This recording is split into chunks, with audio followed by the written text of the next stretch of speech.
નમસ્કાર મિત્રો, આજની વાતમાં આપનું સ્વાગત છે. આજે વાત કરીશું સોમનાથ અમૃત મહોત્સવ.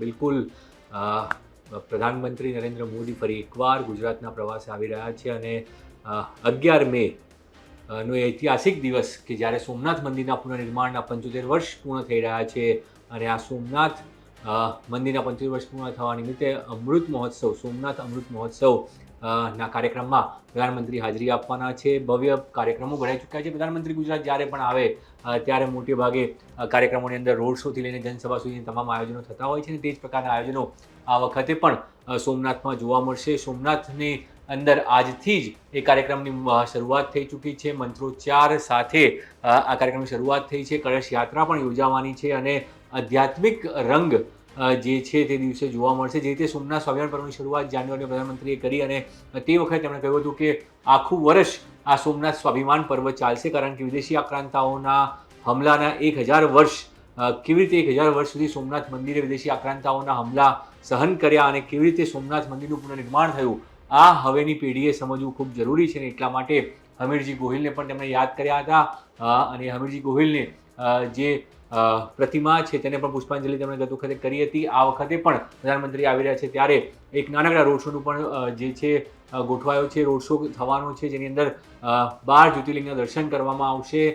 12 જ્યોતિર્લિંગને લઈને ત્યાં દર્શન કરવામાં આવશે અને ઝાંખીઓ અલગ અલગ બનાવવામાં આવી છે. રોડ શો 1 થી 1.5 કિલોમીટરનો છે પણ તમામ રીતે તેની વ્યવસ્થા ત્યાં કરવામાં આવી છે. સરકારી તંત્ર ત્યાં કામે લાગી ચૂક્યું છે. પણ મહત્વની વાત એ છે કે આધ્યાત્મિક જે વાત સરકાર કરી રહી છે કે આધ્યાત્મિક અને સાંસ્કૃતિક વારસો ભારતનો, તેની જે વાત ભાજપ સરકાર કરતી હોય છે તે વધુ એક વખત પ્રધાનમંત્રી દર્શાવવા જઈ રહ્યા છે. સોમનાથની અંદર તેઓ આવી અને આ ભવ્ય કાર્યક્રમમાં સામેલ થશે. તેની સાથે સોમનાથ ટ્રસ્ટની પણ મહત્વની બેઠક થવાની છે.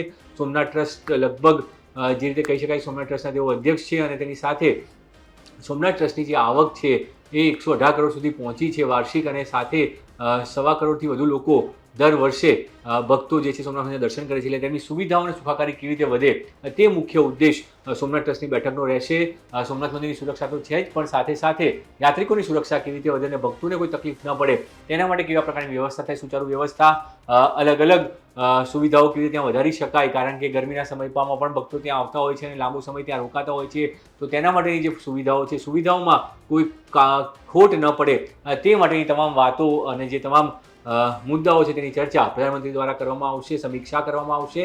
પણ મહત્વનો મુદ્દો એ છે કે સોમનાથ સ્વાભિમાન પર્વ કે જે આખું વર્ષ ચાલી રહ્યું છે, પણ તેની સાથે સાથે સોમનાથ મંદિરના પુનઃનિર્માણના 75 વર્ષ 11 મે 1951 ભારતના પ્રથમ રાષ્ટ્રપતિ ડૉક્ટર રાજેન્દ્ર પ્રસાદે જે છે આ મંદિરનું લોકાર્પણ કર્યું હતું અને 11 મે 1951 લોકાર્પણ થયું હતું, જેને 75 વર્ષ 11 મે પૂરા થાય છે. અને એ 11 મે પ્રધાનમંત્રી સોમનાથ મંદિરમાં વિશેષ દર્શન અને પૂજા કરશે. તેની સાથે સાથે રોડ શોનું આયોજન, એક જનસભા પણ પ્રધાનમંત્રી કરવાના છે જેની અંદર સોમનાથના ઇતિહાસની વાત કરશે, કેવી રીતે સોમનાથનું પુનઃનિર્માણ કેવી રીતે થયું, હાલ ત્યાં જે રીતે તમામ કળશ લગાવવામાં આવે છે, સોનાના કળશ લગાવવામાં આવ્યા છે, તેના મંદિરના દ્વાર પણ જે છે સોનાના કરવામાં આવ્યા છે, કેવી રીતે આખી કાયાપલટ થઈ, સોમનાથનો ઇતિહાસ કેમ લોકોએ જાણવો જરૂરી છે. ફક્ત સૌરાષ્ટ્ર કે ગુજરાતની વાત નથી, દેશના તમામ લોકોએ, કારણ કે દેશનું પ્રથમ જ્યોતિર્લિંગ કહેવામાં આવે છે સોમનાથ મહાદેવને, અને તેના ઇતિહાસને લઈને લોકોને જાણ હોવી જોઈએ કે આ મંદિર આજે જોવાઈ રહ્યું છે તેની પાછળ કેટલા લોકોની આહુતિઓ છે, કેટલા લોકોએ ભોગ આપ્યો છે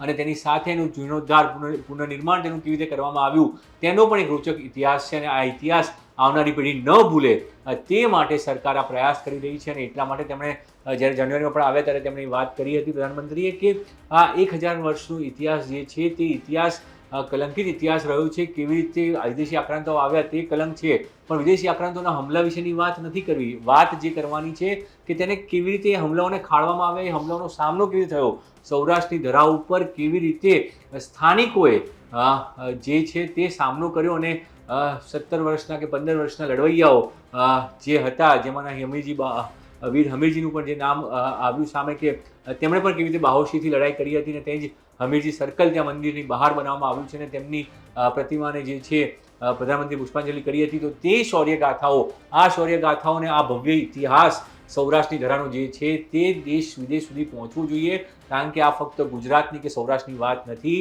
સોમનાથ મંદિર દેશનું પહેલું જ્યોતિર્લિંગ છે અને વિશ્વમાંથી ત્યાં પર્યટકો અને શ્રદ્ધાળુઓ આવે છે. તો તેવા સંજોગોની અંદર આ જે ભવ્ય ઇતિહાસ છે કેવી રીતે એનું પુનઃનિર્માણ થયું અને આગામી 50 વર્ષની અંદર કેવી રીતે તે આગળ વધશે સોમનાથ મંદિર, તેને લઈને તમામ વાત પ્રધાનમંત્રી કરવાના છે. પણ તેની વચ્ચે પ્રધાનમંત્રીનું જે છે રોડ શોમાં ભવ્ય સ્વાગત થશે, તેની તમામ તૈયારીઓ પૂર્ણ થઈ ચૂકી છે. રંગારંગ કાર્યક્રમો થવાના છે.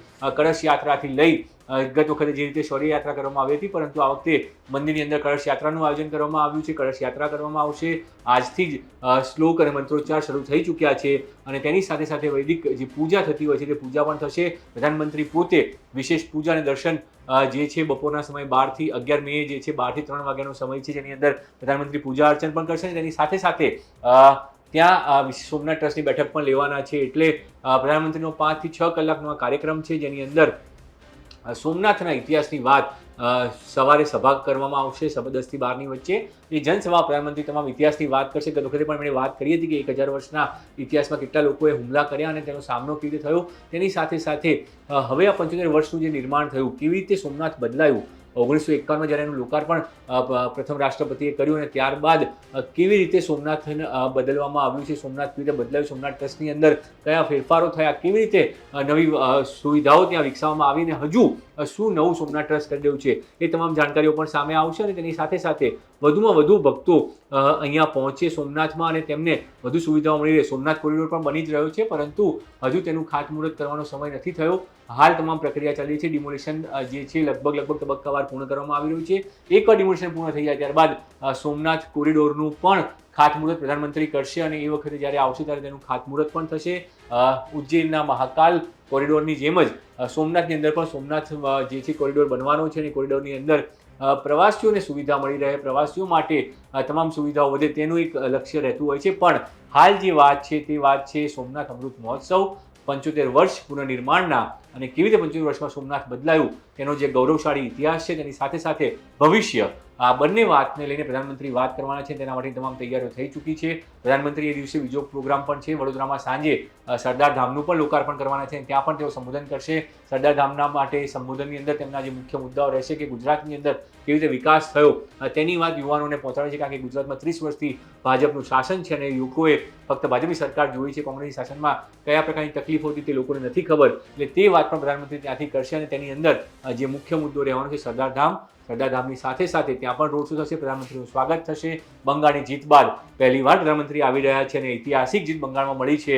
ભાજપનું વર્ષો જૂનું સપનું, આઝાદી બાદ પહેલી વખત બંગાળમાં ભાજપની સરકાર બની છે અને ત્યાં શપથવિધિ થઈ ગયા બાદ પ્રધાનમંત્રી આવવાના છે. એટલા માટે તે ખૂબ મહત્વનું બની રહેશે અને એટલે જ આ રંગારંગ કાર્યક્રમોનું આયોજન કરવામાં આવ્યું છે. પ્રધાનમંત્રીની સાથે પ્રધાનમંત્રીને જે છે 2 રોડ શો દ્વારા પ્રધાનમંત્રીનું સ્વાગત થશે. સોમનાથની અંદર તો આધ્યાત્મિક અને સાંસ્કૃતિક વારસાની વાત છે, પણ રાજકીય વાત જે છે તે વડોદરામાં થશે.